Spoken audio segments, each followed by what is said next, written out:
What's up, everybody? I've got a brand new Great League team for you, and actually, honestly, this might be the best team in all of the Open Great League. This comes to us courtesy of the Arrohh, and I'm not just saying that because the Arrohh has challenged multiple other very talented streamers in a race to legend. There's actually money on the line, and this is the best team that he could come up with, and it is paying dividends. Arrohh actually went 10-0 with this team, and then eventually tied with Kieng IV. We're going to showcase some of his battles here, ripped directly from his stream, but this is the team, right? We've got Shadow Walrein in the lead. Yes, Shadow Walrein, it's still great in this current meta in Season 12. We have the newly buffed Runerigus with Shadow Claw, Shadow Ball, and Sand Tomb. And we have Tentacruel with Poison Jab, that new attack, Scald, and Acid Spray. Let's get into it.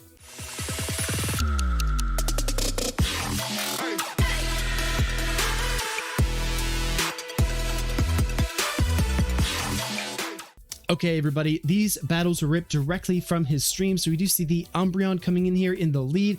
Arrohh is a very off-kilter battler. He's a very interesting trainer. He does a lot of things that people don't expect, and sometimes it throws them off. Maybe he sends a signal that kind of tells them something's in the back when it really isn't. He's very, very good and very hard to predict, so these battles are definitely going to be a lot of fun to watch. Whenever you see an Umbreon lead, you just assume there's a Psychic type somewhere in the mix, right? Dark and Psychic, very, very good core. We do see the Icicle Spear getting fired off here as well from that Shadow Walrein, still chipping away at the Umbreon. And again, if you're not really in tune with the buffs and nerfs with each of these respective seasons, just remember that Walrein used to be able to get to double Icicle Spears in 5 and then 4 Powder Snows. Now it's 5 every single time. That does flip a lot of matchups, especially against Trevenant. But look at the Walrein almost getting the better of the Umbreon, and actually going to let this move go here and let the Walrein go as well. Wanting to maintain shields, comes in with the Runerigus, gets 3 Shadow Claws down, coming in with the Azumarill, switching right into that Tentacruel, and we do have the Runerigus in the back. So again, Runerigus, a new Pokemon, a very interesting Pokemon as well. Ghost and Ground, just like Golurk, it has a lot of resistances,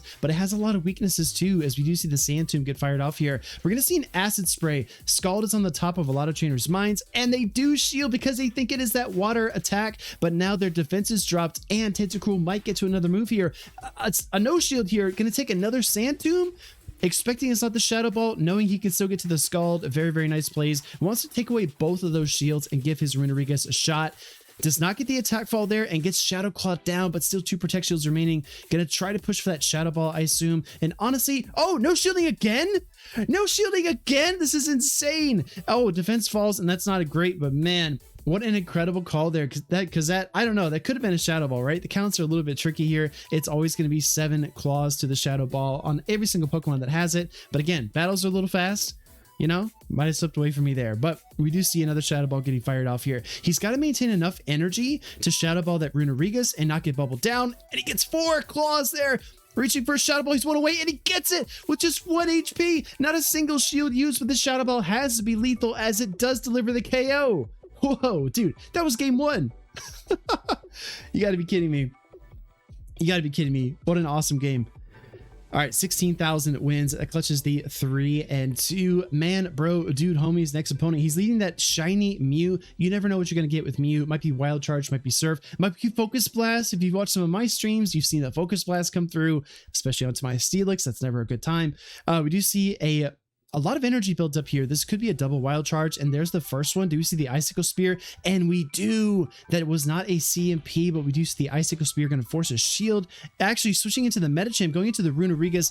This is a solid matchup for Runerigus, but that Ice Punch will deal super effective damage. This is where that bulk of Runerigus really comes in, as that super effective damage doesn't even look that super, and we might see a Sand Tomb here on the CMP. A really, really nice call by Arrohh, either grabbing a shield or KOing the Medicham, and he gets the shield. I suspect actually no shielding on the Runerigus as well. Gonna hang on here, and he does double Shadow Claws, and he's got a Shadow Ball loaded. Runerigus seems like so much fun, going straight for the Shadow Ball as well. Does this Mew call this attack? Mew will get one-shotted, and it does!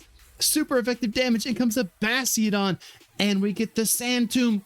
Chef's kiss. This is just the icing on the cake here, as it does weaken that Bastiodon, loosen up that defense, and it makes it much more palatable for something like the Walrein to come in here. Going for the bait, actually, when you send in the Walrein, it's not exactly a hard counter to the Bastiodon. And again, Arrow's ability to anticipate his opponents is so solid. He's able to say, okay, my opponent thinks that Walrein's my best answer. They're probably going to shield because they think they have a shot. Maybe there's like a Skarmory in the back. Nope. Tentacruel comes out, takes a Stone Edge there, a lot of neutral damage. Actually going to take another move here. Actually shielding, excuse me, let me double back here. Going to protect shield up the Stone Edge, maybe one jab, then a Scald. He's going to look to close this out with that Tentacruel. And again, the Walrein is just 1 or 2 Powder Snows away from the Earthquake, but it's not even needed. Here comes double Scald from the Tentacruel, trying to do the little snazzy one finger hold there to get all the bubbles. Doesn't quite work out, but still gets the knockout. Very, very nice game number 2. These are rank 18 battles as well. I'm telling you, this team is competitive. This team is strong. I've seen a lot of other trainers adopt it as well. We do see the Obstagoon lead. Very, very tough. Obstagoon, Skarmory, a very common team these days is Obstagoon, Skarmory, Shadow, Nidoqueen. So how does Arroh respond here? Does he want switch advantage? Does he want to play with energy advantage? How is he going to take out these 2 Pokemon in the back? We do see a no shield here on a potential sky attack. Very, very nice call there by Arroh, and it will come through, deal some meaningful damage, but the Tentacruel's poison jabs are just not really cutting it. Not dealing a lot of damage. Going to throw the Scald here at the last moment, but I think Skarmory's kind of actually undercharging and leaving some health on the Skarm. I think we see a no shield. I think we see the Walrein come in and try to get a Powder Snow down, perhaps. Yes, coming with the Walrein. This is a tad risky. You need to know your counts, not get Brave Birded. And he actually gets the KO with all those Powder Snows against that Skarmory. Very, very nice. And we are going to see Obstagoon come in. Now, this time, when Obstagoon comes back, the Walrein is loaded up. It's ready to go. It's got reserve energy. It can throw some Icicle Spears, but it needs to chew through this Obstagoon because, oh my goodness, no shielding, potential cross chop. Arrow just no shields everything. No boost, which is very, very lucky, right? Because then the counters will deal a lot of damage. But if there is that Nidoqueen in the back, Runerigus can handle it, taking the shield advantage that's good enough for the Arrow as he comes in with Runerigus. Actually going to no-shield the first one. Again, if that Obstagoon boosts, the second Night Slash will hurt way worse. No boost again, but these Shadow Claws are doing virtually no damage at all. Trying to reach the CMP here with the Sand Tomb, not wanting to give any free counters up. Also, the opponent not switching, but that isn't a huge surprise here, right? Because the Obstagoon does have a dominant matchup versus the Runerigus. Finally forced to shield here. And we do see the Nidoqueen come out, going straight for the Shadow Ball. This is a lot of shield pressure, right? Your opponent only has 1 shield left. You definitely want to pressure them, and does connect with the Shadow Ball. What does Queen need to do here? This is a Poison Fang, right? This is resisted damage. Nobody cares about the Poison Fang. Not very effective. Reaching for the Walrein to reset the debuff. Gonna deal some super effective Powder Snows. Looking for the Icicle Spear and gets to it here in the last second. This is a very clutch Icicle Spear to grab that shield away. Probably loaded up an Earth Power by this point. Still going to no shield. This is the win con here to call the Poison Fang, and he does. Double Shadow Claws, secure the knockout. Here comes the Goon. I think you need 2 Sand Tubes to KO. Building up to the first one here. Those counters are piling on after that debuff, even though it's resist damage. Here comes the first Sand Tube. He needs to clutch up the second one here to get the knockout. Defense falls. Here comes the Protect Shield. He needs to throw this, and if it's a CMP, he does not need to lose it, and he does. Oh, the Goon gets the boost as well at the last second. Here comes the Sand Tomb, and this will bury that Obstagoon beneath all of that dust. Let's go. Heading to the next one, we've got Walrein versus Swampert. Again, Walrein, Araquanid. These Pokemon are so good at beating up these water type Pokemon like Swampert, but Earthquake will be a bit of a deciding factor here if that Swampert does have it. Shadow Icicle Spear still hurts, even in Go Battle League Season 12. It does come through there. We see a second one triggered on the CMP. I like this play a lot because you're basically guaranteed to either get the knockout or get the shield back. Even though that's a Hydro Cannon, that's fine because you're trading shields here effectively. And if you put this Swampert low enough, you might even be able to farm down with Runerigus. As we do see a lot of energy built up. Does he go for the... Oh, he actually goes for the shield. Maybe predicting a Skarmory Sableye in the back.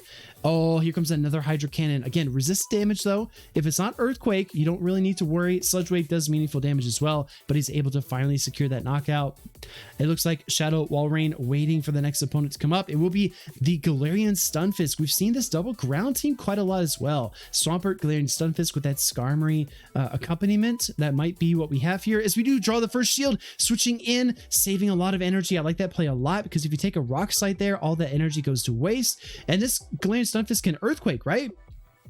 That does deal a lot of damage, actually. That does deal a lot of damage, and we do see a Shadow Ball get triggered here, and the team call was correct. Double ground plus the Skarmory. Runerigus firing off the first Shadow Ball, going for a second Shadow Ball here. 4, 5, 6. It looks like the Skarmory might be going for a full air slash down and then try to sky attack the Walrein.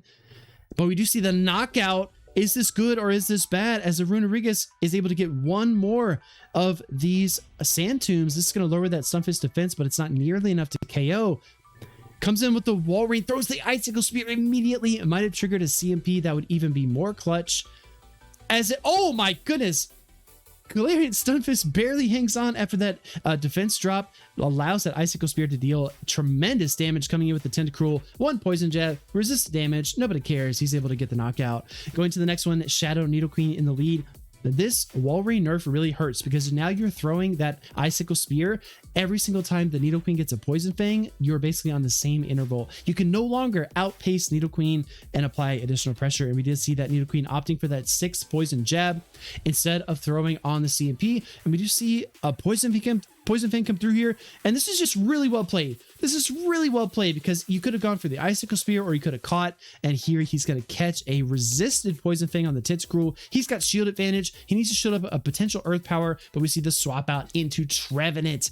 This is a wild switch. Nidoqueen, Trevenant, very popular, very strong core, but these Poison Jabs are going to add up, and this Tentacruel only takes neutral from Seed Bomb, but after that Poison Fang, it probably would get knocked out, so we do see a very smart Protect Shield come up.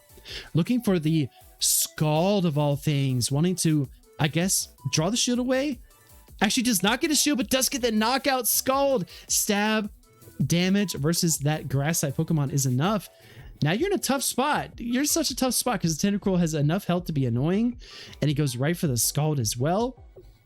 This isn't all sunshine and rainbows because this Medicham is going to gather a lot of energy, although its attack got debuffed and those counters slowed down even more, and it switches in the Walrein again. Just when you think his primary is empty, Arrohh switches in with the sidearm and he just fires off that last reserve of that Icicle Spear. And we do see Runerigus come in. You need to make a call here on the Earth Power. Calling it. It is the Earth Power, but doesn't even matter. Runerigus don't care. Going for the Shadow Claw down, and that is another win. Go. Going into this next one, Walrein versus Alolan Muck. Not a Pokemon that we see a lot. Coming in with the Azumarill, this is one of the primary roles of Tentacruel. It's been this way for multiple seasons. Tentacruel, hard walls, Azumarill. It's a water and poison type. You resist all of these moves from Azumarill. You can just Poison Jab, go all the way to town. He's actually going to no bubble the Acid Spray. So confident in this Octopus's ability to just devour this Aqua Bunny that is Azumarill, and we do see another charge attack come through. Tentacruel don't care, right? Tentacruel doesn't care at all. Play rough, resisted. Gonna look for the full Poison Jab down. Oh my goodness, Tentacruel is loaded. Going straight for the Scald here. Gonna try to slow down this Alolan Muck, and we do see as well, it's a Poison Jab variant. Does not get the attack fall. Going for another Scald here. If this Alolan Muck plays around for too long, this Tentacruel might get to a third Scald. And look at that damage piling up. Tentacruel almost taking down the poison type there, but doesn't even need to, right? It's going to spend some energy. It's Acid Spray. Wait. Almost took it down, but here comes that Araquanid. Excuse me. We do see the Acid Spray again. A parting gift from Tentacruel. Such a bulky, powerful mon. You do see the Runerigus come in. This looks like Infestation Araquanid as well. 3-turn Infestation's a bit harder to count. Bubble Beam is definitely going to be the move though, because that is super effective. And the opponent just quits out. They say, there's no way I can win, right? When you have no win cons, what do? Save some time. Save yourself some time. Save your fellow trainers some time. That is a 5-0 here as Arrohh is in the rank 18, looking to push up and get his elo here. He's now in 19, rank 19, pushing with this team. We have the Shadow Walrein mirror match on the field here.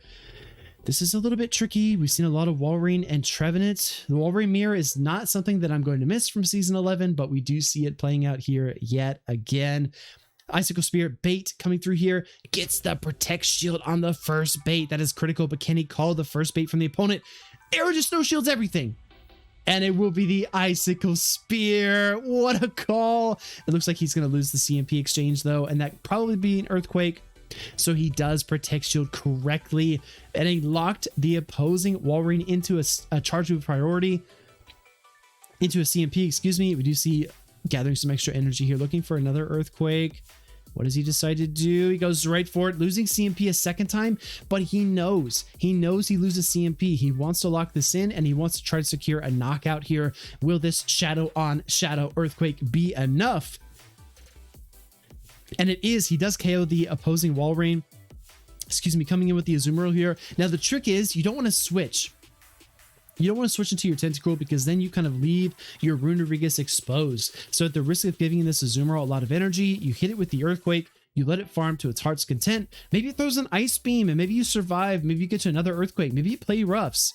It actually play roughs, which is fine. Now we come in with a Tentacruel. You just have to trust the Runerigus in the back. And look at this hard wall situation. Nidoqueen wants no part of this. This is such a tough matchup for the fellow ground type because these moves are either neutral or resisted. There's not much Nidoqueen can even do. Earth Power does do a lot. Yes, granted, Shadow Ball is about to come through here, and this is going to deal even more damage. Actually looking for the undercharge. Gonna look to Shadow Claw down.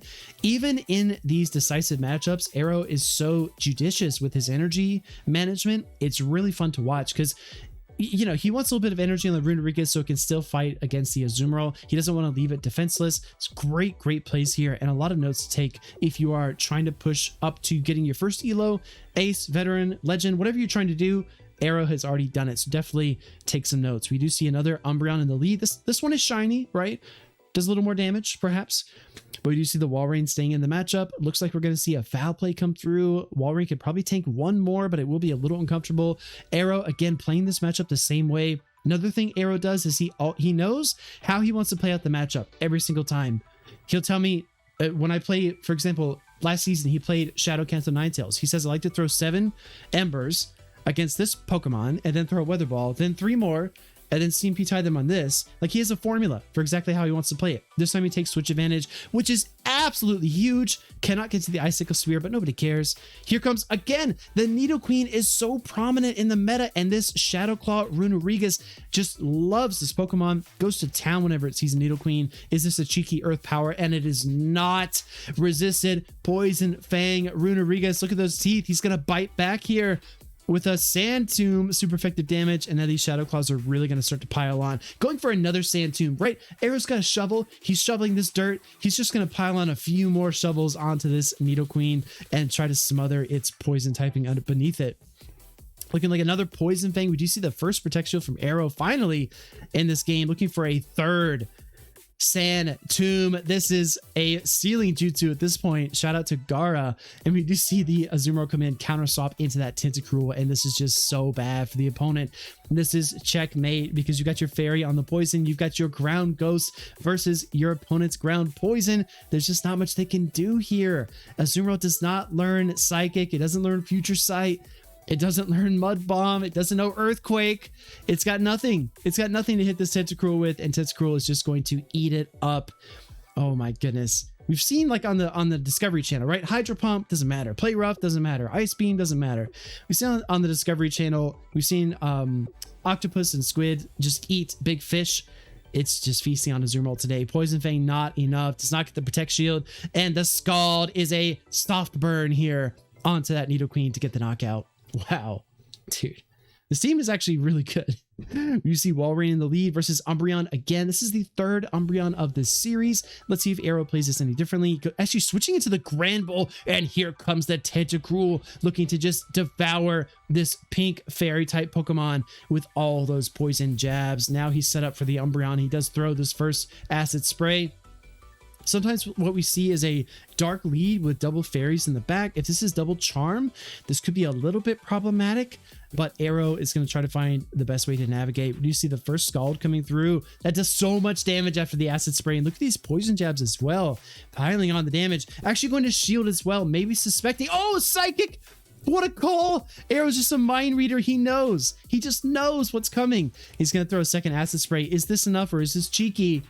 And he does pull the shield, switching in the Runerigus, trying to catch a Psychic. Did he do it? Arrohh did not pull it off. That's okay. That's okay. That's okay. Here comes the second Charmer, though, just like we thought.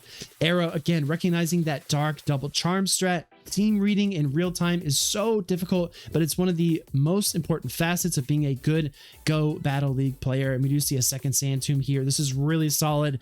This is really well played by Arrohh. As we can tell, the Wigglytuff resisting the Shadow Claws, resisting Shadow Ball. It would have had a really hard time here if he just let Tentacruel go, but he made that investment, right? We're going to resist the Play Rough. We're going to resist the Ice Beam, but those charms, even though they are resisted as well, are piling on damage. Beautiful HP management, beautiful team reading, and beautiful plays. Going to this next one, we got the Shadow Walrein versus the Venusaur. Walrein still outpaces Venusaur, so we do see the swap out into a Abomasnow. This is a little bit tricky, right? Do you decide to go for the Tentacruel here, or do you keep it? Oh, you do go for the Tentacruel after the chip. I think you could have played this either way, because the Energy Ball is only neutral. There's the first one. It does a lot of damage, right? But the poison jabs are so effective against Shadow Abomasnow. His opponent just quits. They just straight up quit. And now we have a match against Kieng IV, probably the Pokemon Go PvP YouTuber, the man, the myth, the legend, going with that Trevenant in the lead. Again, this Walrein adjustment for Season 12 makes a huge difference in this matchup because you're going to CMP tie on every single one of these Icicle Spears, and Trevenant wins CMP. So unless you sneak one in somewhere, maybe they go for the Seed Bomb and you throw a move. Sorry, I ripped this directly from his stream. This must be an ad. Okay, everybody, we're back. Sorry about that. I was just saying, again, you're going to CMP tie on every single one. Maybe you sneak a Powder Snow in somewhere and try to outpace, but it's very difficult to beat Trevenant now. Let's resume. He throws that Icicle Spear, gets the shield back in kind. He's going to CMP on the next one. So what does he decide to do? Actually, King making the first switch, going into the Drapion, and here comes Arrohh with the baits, going for the Icicle Spear bait. Does King call it? And he does not. He does use the Protect Shield, reaching for the Tentacruel here, suspecting a Sludge Bomb. And he gets the Crunch instead, which is not ideal. Defense falls as well. This is tough sledding for our water poison friend. Kieng IV's counting is supreme as he does not allow that Scald to come through. Crunch coming through as well. This is really tough. I mean, you've got a Dark Poison, which is really, really deadly, and you do have Walrein going for the Icicle Spear here as well. You can't go shields down against Venusaur, right? When you've got a water, ice, and a ground, you cannot go shields down. So it looks like we're going to see... Oh, excuse me, against Trevenant. Against Trevenant. We're going to see the Trevenant come in here and throw a Seed Bomb again, trying to peel away that final Protect Shield, and he gets it. Oh, tries to get the Powder Snow down. What HP? Trevenant hangs on. Wow. Going with the Runerigus. It's a Runerigus versus the Skuntank. This is a bit tough, right? We're going to deal some super effective Sand Tomb damage, and Skuntank can strike right back with a Crunch. Sand Tomb does a lot of damage, reaching for another one here, but here comes the Crunch. This is Shadow Skuntank. Does Runerigus have enough gas in the tank to pull this off? And the defense falls as well. Coming through with a second Sand Tomb here. Gonna debuff his opponent again, hopefully, and deal some meaningful damage. And he does almost get the knockout. Oh, one Shadow Claw is Trevenant. Oh my gosh, it's a tie. I couldn't even get all the words out. I could not even get all of the words out. What an incredible set of battles. Again, Arrohh went 10-0 with this team and then tied with Kieng IV. I tried to showcase some of the battles here, but seriously, this team is amazing. In his Race to Legend, I've seen other streamers, other top battlers actually take his team and start playing it as well. So if you want to give it a try, this is a great textbook example of probably the strongest team in all of the Open Great League nowadays, at least so far. That being said, I'll see you in the next one, everybody. Have a good day.